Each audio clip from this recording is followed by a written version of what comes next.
So I'm here with Sarah Webb, who founded the South London Younger Parkinson's Network. Hello, Sarah. Hi, Jodie.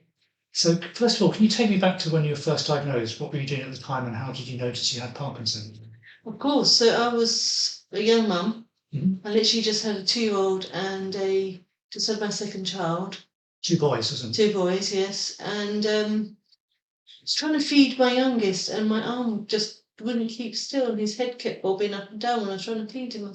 And so when I was there at the GP for my one of my sons, I just thought, oh gosh, I just quickly asked the GP about my tremor and just told him he said, oh, it could be an essential tremor. Then I went away and came back and I actually made another GP appointment on my own with no children and sat down and talked to him. I said, oh, it's not on both sides, just on one side. And he mentioned I should go to see a neurologist. Okay, and then of That's course... when I went and got the MRI, the DAT scan and all those wonderful things, and turned out I did have Parkinson's. So you were 40 years old, I think, when you got diagnosed, right? Yes, the process, I was 39, just 40, yes. And of course, you didn't really know anyone else with Parkinson's at that age. I guess that was a real challenge for you. I knew no one, so I was literally on my own. And I was desperate to talk to someone about it, just to say, if I should just say, do I need to go on medication now? When should I go on medication? And also, what symptoms I had and what's going to happen with my life. So 6 months later, when after my diagnosis, went along this branch meeting. And someone came to the door and said, hello, how can we help you? Thinking, why is she here? And I piped up, I had Parkinson's. In my little, quite upset way, because I was nearly in tears, because I think it's the first time I'd actually said those 3 words. And so he opened the door and said, come in, and I walked in and I went, oh, yeah. This is my future, I don't really want to see this. Because you see a lot of older people in the more advanced stages. Oh yes, and they were trying to drink their cup of tea with their tea cups and saucers. And I just thought, my goodness, oh no, I don't know, why am I here? And so literally we stayed the whole time before the whole meeting, started trying to do Tai Chi. I just remember getting hysterical because my husband was taking it really seriously. He's going, really concentrated. I just was it was awful because I just did not fit in there because I was far too young for them, and they always say to me, you're too young to have Parkinson's, why are you here?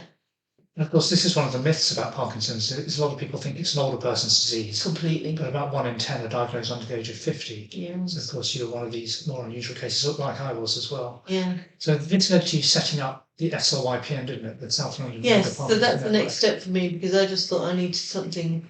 So literally, I had a letter from the Parkinson's UK just saying, there's a young onset, newly diagnosed meeting come along. We've got babysitters and everything involved again as well.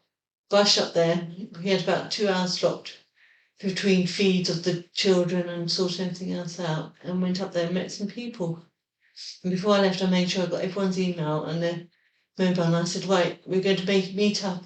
So 4 months later, January 2012, we had our first meetings in my house. Literally, I was just so happy to people in my house talking about Parkinson's, talking about symptoms, and actually sharing our story with our husbands and our partners as well. So SLYPN's been going for about 12, 13 years. It's gone from strength to strength, have a lot of members now. I can't thank you enough personally for setting up SLYPN. It's how I've met most of my friends with Parkinson's. But you do all sorts of events, don't you? You have the coffee meets, you do the quiz night. And the Popping for Parkinson's with Simone.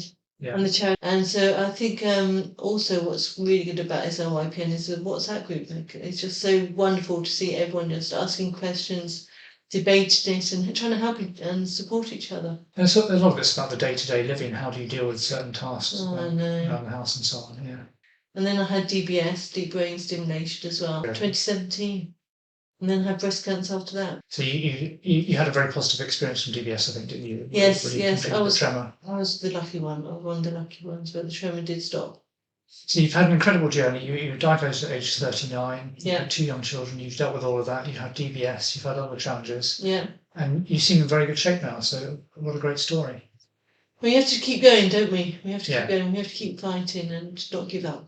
Yeah, it's really stay positive. And I think that's one thing about the network as well. We're very positive to each other and we support each other. Because it does get harder. I mean, every year I find I take a little notch down. It gets a little bit more challenging. I have to recalibrate my life. Yeah. But it's important to keep the right attitude. Just don't give up. Don't let it win. Yeah. Don't let it win. Well, on that note, thank you very much. It's been lovely talking to you. And to you, Jodie. Thank you.